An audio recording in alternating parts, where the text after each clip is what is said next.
워킹 아니라 워킹. 이야. Do you know what?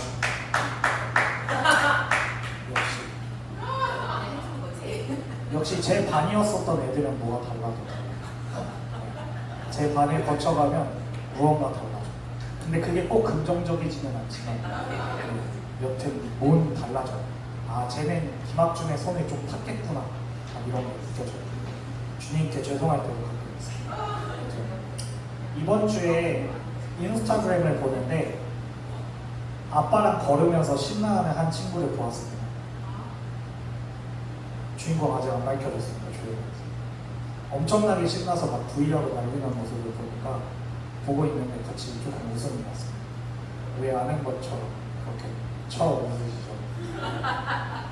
볼티드 맘스 키드요. 성경에도 걷다라는 말이 등장을 합니다. 그 좀 대표적인 단어가 할라크라고 하는 단어인데 제가 또 국문학과여서 좋아하는 단어가 생기면 막 의미를 찾아봐요. 근데 그 단어가 단순히 걷다라는 말을 넘어서 인생에 공유한다는 의미도 같이 가진 거라고 합니다. 아마 그 친구도 아빠랑 걸으면서 여러 이야기들을 나눴지 않았을까 막 이런 생각도 들어요. 뭐 재밌는 얘기도 있을 거고 조금 진지한 얘기도 있을 거고 소년 다음 문에 대한 이야기도 있을 거고 그렇게 걸어가면서 그런 생각을 조금 했었어요. 우리에게도 예수님이 계속해서 함께 걷자고 초청하는 순간들이 있지 않을까. 그렇게 초청하는 순간에 단순히 그냥 어떠한 길로 가는 것들 넘어서 인생을 공유하고 수다를 떨고 소년 그리고 문이 왜 좋은지에 대한 이야기도 나누고 그러고 싶지 않을까? 하나하나 무언가를 알고 싶어 하지 않을까? 라는 생각을 느꼈습니다. 그래서 이렇게 말하고 싶습니다. 예수님이 당신과 함께 걷기를 원합니다. 인생을 함께 공유하기 원합니다. 여러분들은 그렇게 하실 준비가 되었나요? 되었다면 진심과 전심으로 찬양드리기를 원합니다. 오늘의 주인공은 박간의 둘째 찬양드리겠습니다.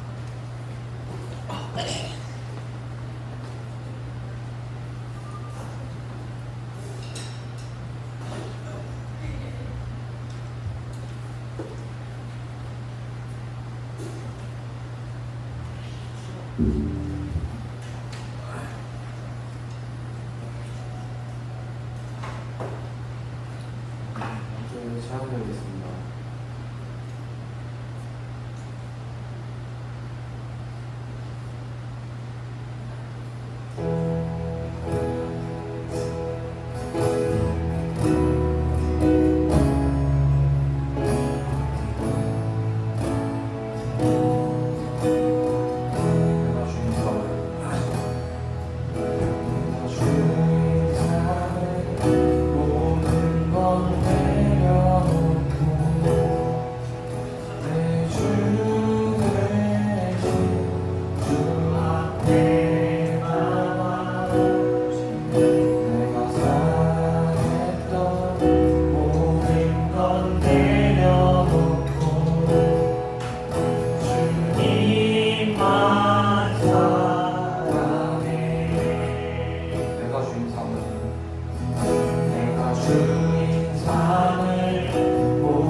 있고 잠잠히 재우실 수 있는 주님, 온 땅 만물의 모든 것의 창조주이신 주님을 찬양합니다. 오늘도 이렇게 교육관의 우리를 모아주시고 함께 찬양하고 예배 드릴 수 있게 해주셔서 감사합니다. 이 예배 드리는 가운데 하나님을, 살아계신 하나님을 만날 수 있도록 이끌어 주시옵소서. 우리가 느끼지 못할지 모르지만 언제나 하나님은 우리와 함께 하십니다. 언제나 지켜보고 계신 주님, 빨리 우리 청소년들이 하나님께서 나와 함께 하시는구나 알 수 있도록 은혜를 베풀어 주시옵소서. 오늘도 예물을 드렸습니다. 예물 안에 우리의 진심이 담기게 하시고 나아가 하나님만이 나의 주인이라고 고백하며 주인의 뜻에 따라 살 수 있는 그 복된 날이 속히 오길 원합니다. 오늘 예배의 주인은 온전히 하나님이십니다. 하나님 한 분만 높임받는 예배 되길 간절히 원합니다. 주님 인도하여 주시옵소서. 이 모든 것 우리 주 예수 그리스도 이름으로 기도드립니다. 아멘.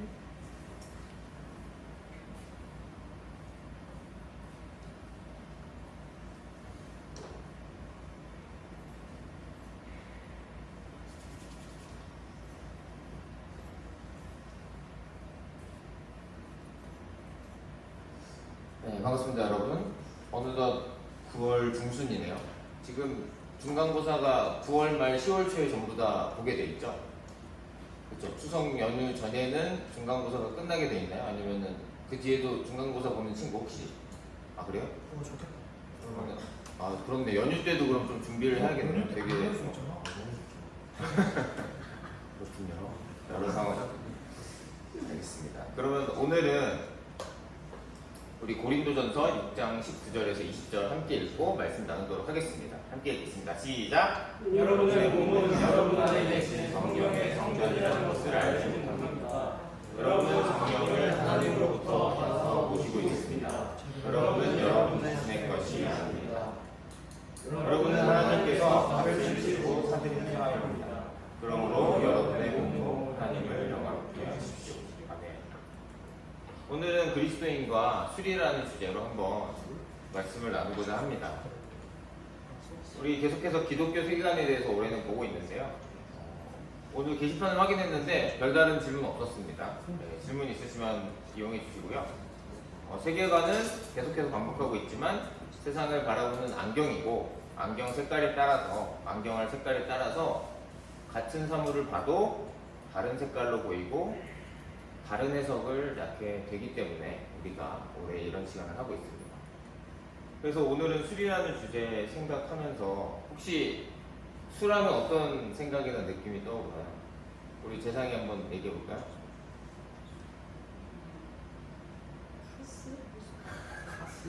아, 그렇군요. 재상이는 그 브랜드가 생각나고, 네. 여러 가지 생각과 그런 것들이 있을 것 같아요. 여러분들도 광고를 보거나 뭐 편의점에만 가도 접할 수 있기 때문에. 그래서 술이라는 것에 대해서는 저 같은 경우에는 이제 예수님 믿기 전에 딱 20살 때, 대학 1학년 때 좀 많이 이렇게 새로운 문화를 접했던 기억이 납니다. 좀 이렇게 정신을 잃을 정도로 이렇게 마시기도 하면서 좀 그런 시간을 보냈었는데, 그래서 근데 이제 술은 저랑 좀 안 맞아서 예수님 믿기 전에 끊긴 했는데 그 뒤 1년 뒤에 예수님을 좀 믿게 돼서 더 이상 마실 이유는 없어졌는데요. 이게 원래 안 맞다 보니까. 그래서 성경은 술을 어떻게 바라보는지 한번 먼저 살펴보면 좋을 것 같습니다. 일단은 예수님께서는 술을 드셨을까요? 안 드셨을까요? 드셨어요. 네, 어떤 술을 주로 드셨죠? 와인. 그렇죠. 이제 성찬식에서도 주의 만찬에서 얘기했듯이 빵과 떡과 포도주를 얘기하시잖아요. 네, 그래서 예수님께서는 실제로 이게 최후의 만찬 때 제자들과 함께 식사를 하실 때도 이렇게 음료로 포도주를 즐겨 드셨습니다. 그런데 예수님의 포도주는 지금의 와인, 포도주랑은 약간 다른 점도 있습니다. 어떤 점이 다르냐면은 이제 중동 지역의 포도주는 오늘날의 독한 술과는 좀 다르죠. 왜냐? 거기는 물이 귀했습니다. 물을 구하기 힘들었습니다.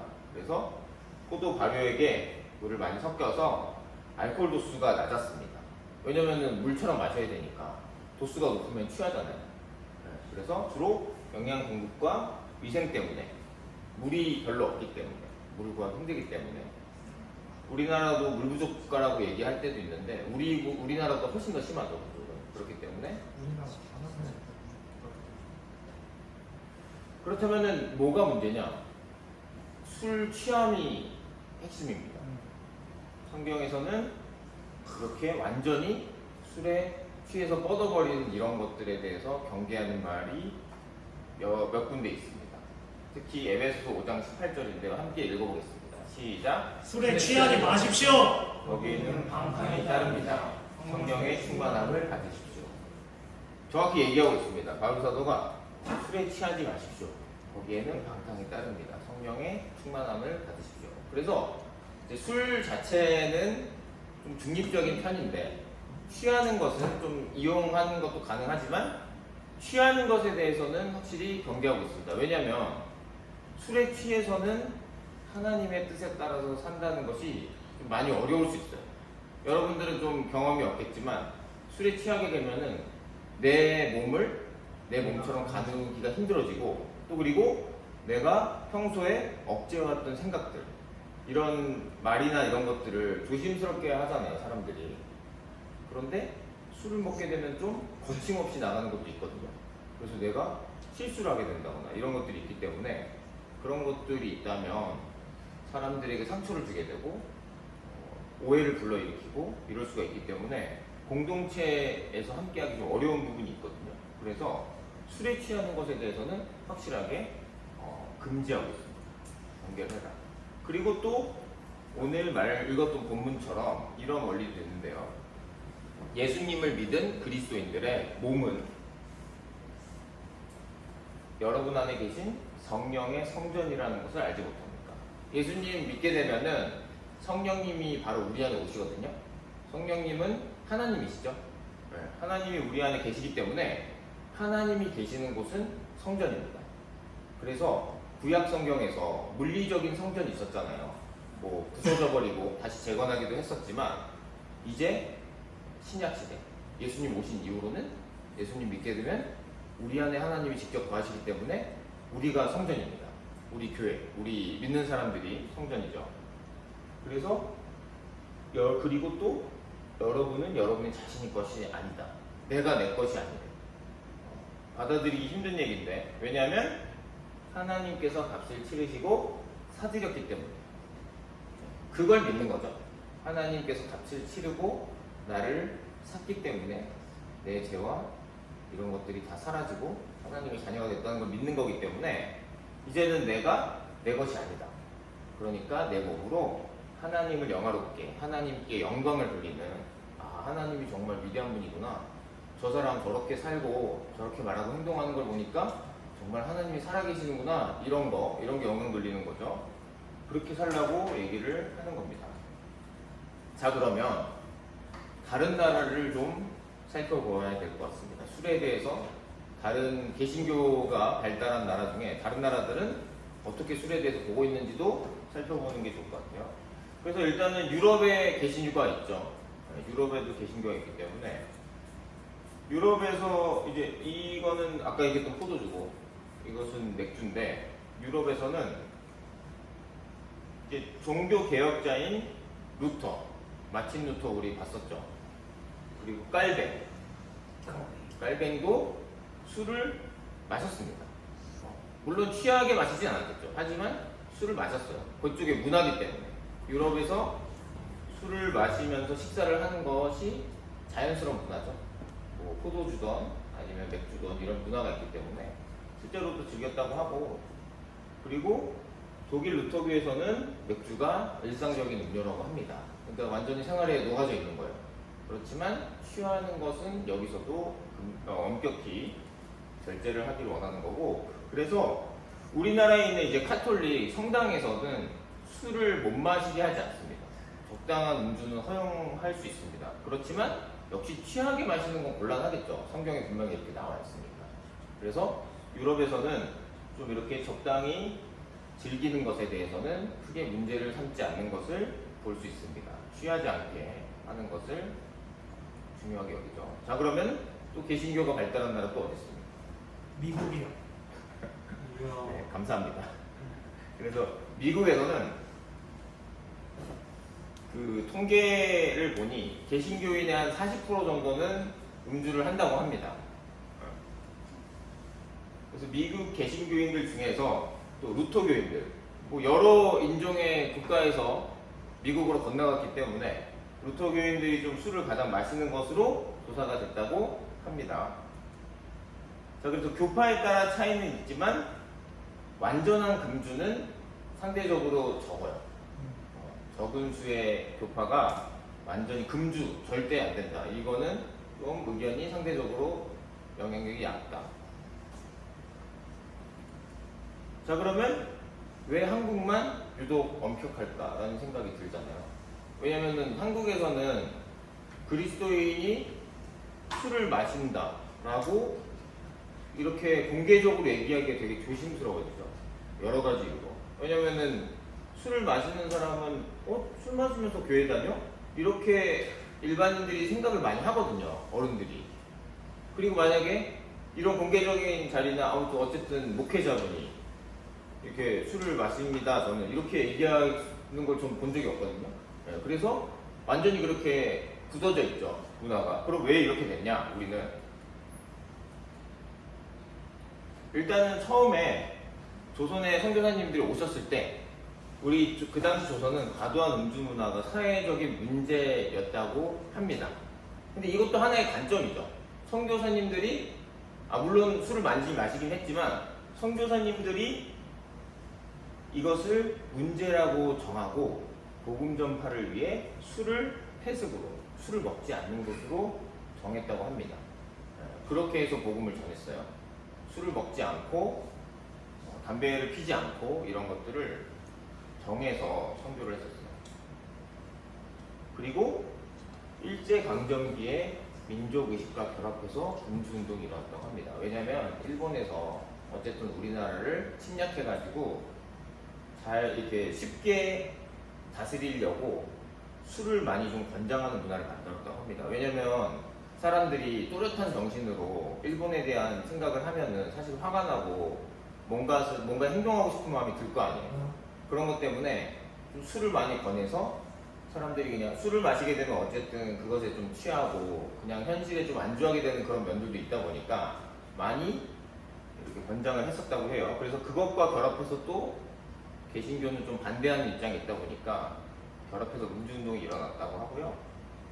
그래서 마지막에 교회의 정체성으로 세상과 구별된 삶의 표지로서 금주가 강조된 겁니다. 그러면 이 선교사님들은 왜 이렇게 술을 멀리하는 생각을 갖고 있었던 걸까? 1800년대 후반에 선교사님들이 조선에 들어왔었잖아요. 그런데 1800년대 초반에 미국에 우리가 지지난주에도 살펴봤던 2차 대각성 운동이 있었거든요. 그 당시에 미국도 술을 엄청나게 마셨고요. 지금하고 비교하자면 얼추 한 3배 정도 더 알코올 사용량이 많을 정도로 술을 많이 마셨었는데 대각성 운동이 일어나면서 술을 끊는 걸로, 금주하는 걸로 그렇게 정한 교파들이 있었다는 거예요. 그런데 공교롭게도 우리나라에 들어온 선교사님들은 그 영향을 강하게 받은 선교사님들이 오신 거예요. 그렇다 보니까 안 그래도 그런 생각을 갖고 있는데 조선에 왔더니 술에 좀 절어 있는 거죠. 조선인들이. 그렇기 때문에 예수님을 믿으면 술도 끊고 담배도 끊고 근면 성실하게 살아야 됩니다. 이런 것들이 함께 예수님 전할 때 세트로 묶여서 전하게 됐고, 그 뒤에 우리가 살펴봤던 것처럼 원산부흥이라든지 평양대부흥을 거치면서 굉장히 예수님 믿는 사람들이 많아졌잖아요. 그렇다 보니까 우리나라에서는 술을 먹는 건 예수님 믿는 사람이 해서는 안 될 일이야 라는 인식이 확고하게 굳어져 있죠. 그건 지금도, 물론 지금은 젊은 세대들이 많이 늘어나긴 했지만 약간의 그런 문화적인 그런 수용성이 좀 늘어났다고 하더라도 지금 당장 우리가 본당에 가서 어른들께 여쭤보면은 기겁을 하실 수도 있겠죠. 진짜 술에 대해서는 진짜 술 마셔서 안 돼 이렇게 생각하시는 분들이 많습니다. 심지어 일반 분들도, 예수님 안 믿는 분들도. 그래서 한국 개신교에는 술은 곧 죄악이다라는 인식이 굳어져 있습니다. 자, 그래서 그러면은 다른 나라에서는 이거를 이렇게까지 죄악시 여기지 않는데 꼭 우리나라에서만 꼭 이렇게 해야 되는 거야? 라는 생각을 할 수 있겠죠. 답답한 생각이 들 수도 있는데 이럴 때 저는 이 고린도전서의 이 말씀이 생각이 나더라고요. 우리가 어떤 원리에 따라서 행동을 해야 될지. 자, 그럼 우리 고린도전서 8장 12절에서 13절 한번 같이 읽어보겠습니다. 시작. 이렇게 여러분이 형제자매들에게 죄를 짓고 그들의 약한 양심을 강요하는 것은 그리스도께 죄를 짓는 것입니다. 그러므로 음식이 내 형제를 걸어서 넘어지게 하는 것이라면 그가 걸려서 넘어지지 않게 하기 위해서 나는 평생 고기를 먹지 않겠습니다. 지금 어떤 상황이냐면요. 음식에 관한 얘기인데요. 음식이 내 형제를 걸어서 넘어지게 한다. 마음에 어려움을 주고 하나님과 관계를 맺고 신앙생활을 하는 데 있어서 걸림돌을 만든다 라고 한다면 평생 고기를 안 먹겠다 라고 얘기를 하고 있습니다. 이것만 봐서는 무슨 얘기인지 잘 이렇게 와닿지가 않는데 이 당시에는 곳곳마다 이렇게 성전이 있었습니다. 이 성전에서는 그 이방신들, 하나님 말고 다른 우상들에게 여러 신들이 있죠. 아르테미스 신이 될 수도 있고 뭐 제우스 신이 될 수도 있고 이런 곳에서 제사를 드렸어요.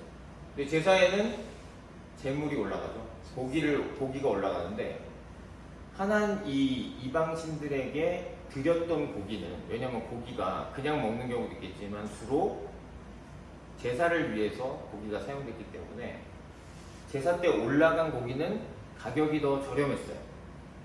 왜냐하면 제사 때 이미 한번 썼던 고기니까 다시 제사에는 못 쓰잖아요. 그래서 제사 때 사용했던 고기는 저렴했는데 그러면은 저렴하니까 그 고기를 먹어야겠다라고 생각할 수도 있잖아요. 제사 때 신전에서 왔던 고기를. 근데 그걸 먹는 거를 보면은 사실은 근데 이방신은 없으니까 신앙이 확고한 사람은 어차피 없는 대상을 두고 고기를 올렸는데 고기가 문제가 안 되지 않냐라고 생각할 수 있겠죠. 이게 사실은 팩트죠. 성경적으로 보면 사실 문제가 될 것이 없는데 근데 누군가 처음 왔어. 일권이가 고기를 먹는 내 모습을 보고 처음 이렇게 뭐 예배당에 와서 예배를 드렸는데 고기를 먹는 거 보고 저거 제우스한테 올린 고기인데 저 사람 예수님 믿는다고 하면서 먹네? 이렇게 하니까 마음에 걸림돌이 돼가지고 이제 마음이 어려워지는 거죠. 그래서 나 저 사람하고 같이 신앙생활 하기 좀 힘들 것 같은데 이렇게 마음이 든다고 하면은 그런 일을 내가 일으키지 않기 위해서 아예 고기를 안 먹겠다. 바로. 왜냐면 보호하려고. 나 고기 먹는 것보다 우리 새로운 사람이 또 우리 나랑 형제 자매들이 예수님과 더욱더 가까운 관계를 맺는 게 더 중요하니까 내 고기 먹는 것은 우선순위에서 뒤로 미루겠다. 안 먹어도 된다. 이렇게 얘기를 하는 겁니다. 그래서 저도 뭐 어떤 생각이 좀 들었냐면요. 요즘으로 치면 이런 것 같아요. 이게 뭐 클럽 사진을 한번 가져왔는데 좀 큰 것 같기도 하지만 어쨌든 클럽. 그래서 이제 저는 이런 얘기를 좀 이해를 하지 못했어요. 제가 예전에 합정동에 있는 교회에 있었거든요. 대형교회인데 거기 주변에 이제 클럽이 있지 않습니까? 홍대에 옆에 옆이니까. 그럼 이제 클럽에 음악 들으러 간다는 사람들이 있더라고요. 춤추는 거 말고 이성을 만나는 거 말고 술 마시고 좀 즐기러 가는 거 말고 음악 들으러 간다라고 얘기하는 사람이 있는 거예요. 그래서 좀 거짓말 들었어요. 거짓말하지 마. 속으로 이렇게 생각한 적도 있는데 말하자. 네. 그렇죠. 그런데 어느 날 이 홍대에 있는 식당에 우리 목장 식구들끼리 간 거예요. 갔는데 여기가 낮에는 식당이야. 그 식당은 아니지만 이런 분위기였어요. 낮에는 식당인데 밤에는 약간 춤도 추고 이러는 대로 약간 변한대요. 완전한 클럽은 아니지만 반반 섞인 거죠. 그래서 제가 뭐 이쯤 앉았는데 여기에 큰 스피커가 있는 거예요. 왜냐면은 밤에는 업종 전환을 해야 되니까 술도 좀 마시면서 춤도 추고 해야 되니까. 근데 이 앞에서 음악이 흘러나오는데 밥을 먹으면서 제가 와 이게 스피커가 다르구나. 이게 개인이 살 수 있는 스피커가 아니구나 이게. 음악을 들으러 온다는 말이 맞을 수도 있겠다라는 생각을 했거든요. 야, 이 정도 스피커면은 여기 음악 들어온다는 게 말이 될 수도 있겠다라는 생각을 했는데, 그래서 정말 양심의 거리낌 없이 하나님 앞에서, 나는 그리스도인 만약에 양심의 거리낌 없이, 주님 저는 꼭 그 클럽에 있는 스피커로 음악을 듣는 것이 저에게 있어서 가장 큰 즐거움을 줍니다 하면서 간다 하더라도, 어떤 사람은 반드시 시험에 들겠죠. 클럽에 가는 걸 보면서 하나님 앞에서, 내가 하나님 앞에서 전혀 거리낌이 없더라도 어떤 사람은 그걸 보면서 시험에 들 수 있는 거예요. 그런 경우라면은 아까 바울의 고린도전서 얘기를 따르자면, 나는 음악을 너무 사랑하지만 음악 듣는 것을 포기하겠다. 왜냐하면 내 형제 자매들, 그리고 새롭게 신앙으로 초대되는 예수님을 만날 수 있는 사람들을 걸림돌을 만드는 게 되니까 그런 것들은 내가 피해야겠다. 이런 마음을 먹을 수 있는 겁니다. 그래서 그리스도인과 술에 대해서 오늘은 얘기를 해봤습니다. 성경적 간접도 받고 다른 나라들은 어떻게 하고 있는지, 또 우리나라는 왜 유독 한국 개신교는 술을 죄악시 여기는지. 성경적으로는 문제 없을 수 있어도 지체들과 다른 사람들이 장애물이 생기고 마음이 어려워질 수 있는 부분을 예수님 믿는 사람은 어떻게 행동해야 될지까지 생각을 좀 해봤습니다. 자, 그래서 나눠볼 것은요, 술 또는 담배. 담배는 성경에 나오지 않았지만 같은 원리입니다. 우리 몸이 성전이기 때문에 성전을 잘 관리할 의무가 있는 거죠, 예수님 믿는 사람은. 그래서 술이나 담배에 대해서 여러분은 평소에 어떤 생각이나 이미지를 갖고 있는지 한번 선생님과 친구들과 한번 나눠보면 좋을 것 같고요. 두 번째는 내가 할 수는 있는데 다른 사람을 배려해서 하지 않는 선택을 해본 경험이 있는지. 꼭 신앙의 일이 아니더라도 나는 사실은 이렇게까지 하고 싶은데 다른 사람을 배려해서 내가 뭐 줄인다든지 하지 않는 선택이 있는지. 일상생활에서도 그런 것이 있을 수 있죠. 그래서 그런 경험을 한번 나눠보면 좋을 것 같습니다. 자, 그럼 우리 함께 기도하고 금방 하도록 하겠습니다. 첫 번째는요, 내가 하나님이 거하시는 성전이 될 수 있음을 깨달을 수 있도록. 아직 여러분들이 예수님에 대해서 알지 못하는 친구들도 많이 있잖아요. 하지만 우리의 몸은, 또 우리는 그냥 단순한 사람이 아니라 하나님이 거하실 수 있는 성전입니다.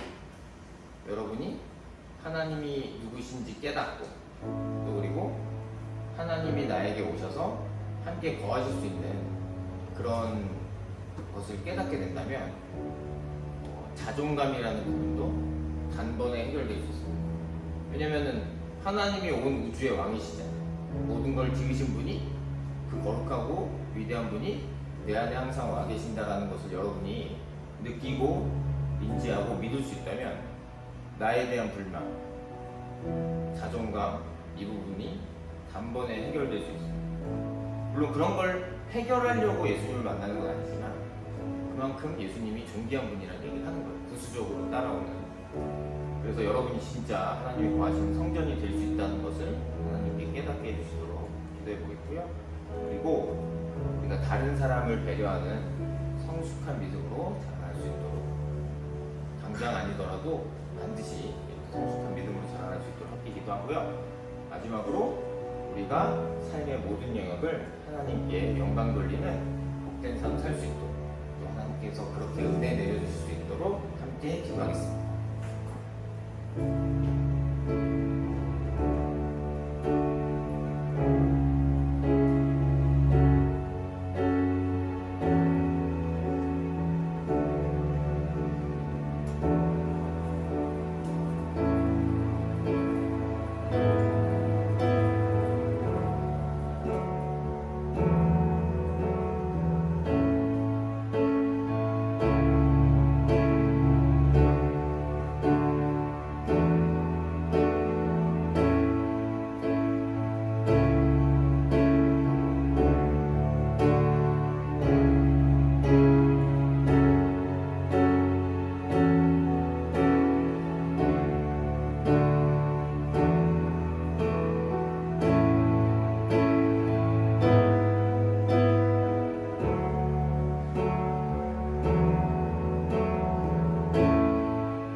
감사합니다.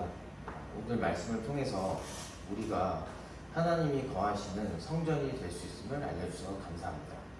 아직 하나님에 대해서 살아계신 하나님을 만나지 못한 친구들이 있습니다. 우리 친구들에게 정말 하나님이 살아계시고 성경에서 말하는 온 우주를 창조하시고 그의 백성들을 영원으로 이끄시는 그 하나님을 만나게 하시고 또 그 하나님이 언제나 우리와 함께 우리 안에 거하신다는 그 사실을 알 수 있도록 인도하여 주시옵소서. 그리고 그렇게 예수님을 믿게 된 우리 친구들이 성숙한 믿음을 갖게 하시고 또 그의 삶의 모든 영역을 통해서 하나님께 영광을 돌리는 삶을 살 수 있도록 우리들을 이끌어 주시옵소서. 하나님을 아는 것은 우리가 알려고 한다고 해서 노력한다고 해서 할 수 있는 일은 아닙니다. 겸손한 마음으로 하나님께 구하고 은혜를 내려주셔서 우리가 예수님을 믿을 수 있도록 인도하여 주시옵소서. 중간고사를 앞두고 있습니다.